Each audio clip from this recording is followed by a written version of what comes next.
Voici 3 formats pour travailler ta gym stricte.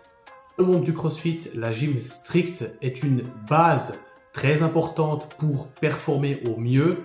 Sans cette base, vous ne pourrez pas progresser dans le domaine de la gym, vous ne pourrez pas atteindre les mouvements complexes comme le ring muscle up, la marche sur les mains, le strict handstand push-up et autres. C'est également une assurance pour moins se blesser.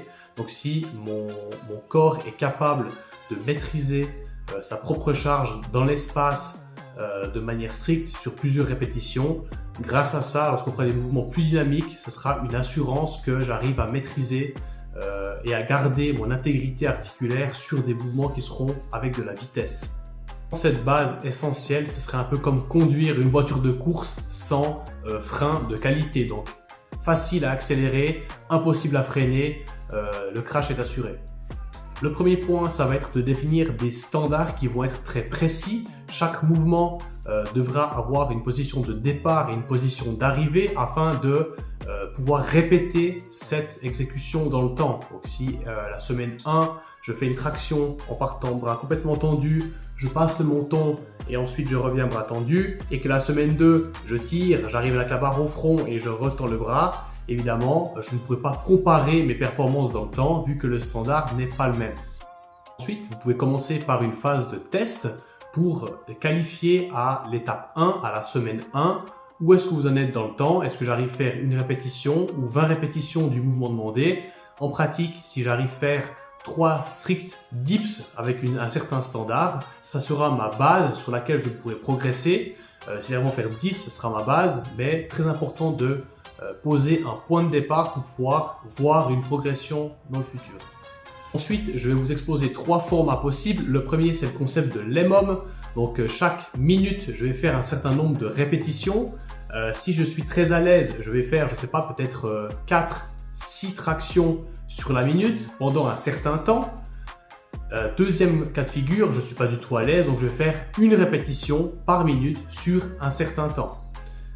Grâce à cet EMOM, je pourrai progresser en augmentant le nombre de minutes. Donc si c'est un EMOM 10 minutes et une rep par minute, je fais 10 répétitions. Semaine 2, ça peut être un EMOM 11 minutes, puis EMOM 12 minutes, etc. Ce sera la première option pour progresser.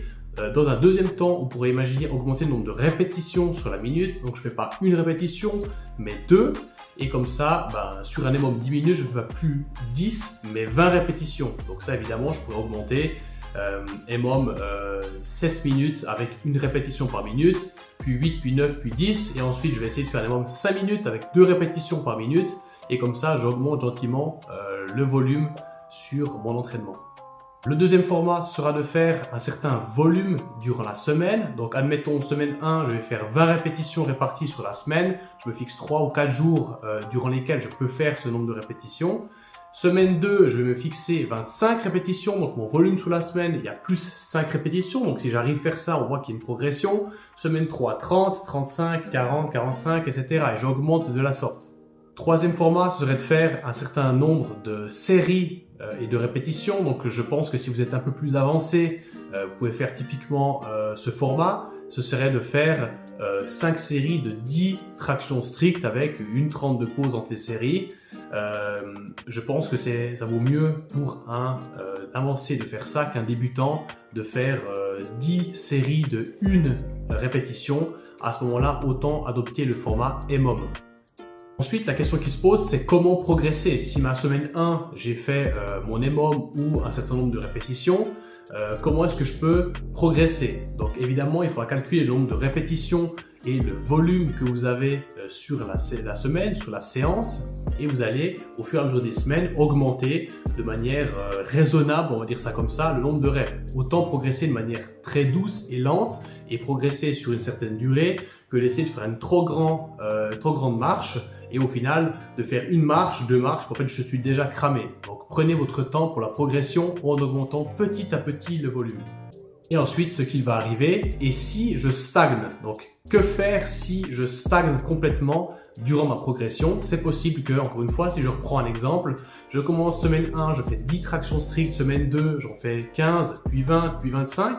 Arrivé à 30, peut-être que je ne peux plus tolérer le volume, peut-être que la fréquence et le volume étaient trop haut, ce qui fait que moi je crame complètement et je suis nerveusement cramé.